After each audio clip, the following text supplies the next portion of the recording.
Samantala, sa bayan po ng Mangaldan, patuloy po ang pagtutok ng lokal na pamahalaan ng Mangaldan sa kalusugan po ng mga kababaihan sa paghatid po ng serbisyo medikal na natutugon sa kanilang pangangailangan.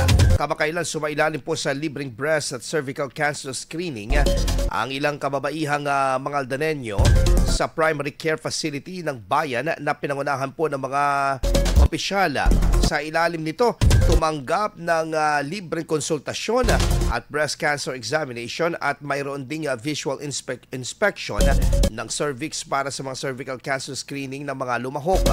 Bahagi ito ng inisyatibo upang mapalakas pa ang kampanya laban sa cancer at maagang matukoy at magamot ang mga posibleng kaso ng breast at cervical cancer sa mga kababaihan.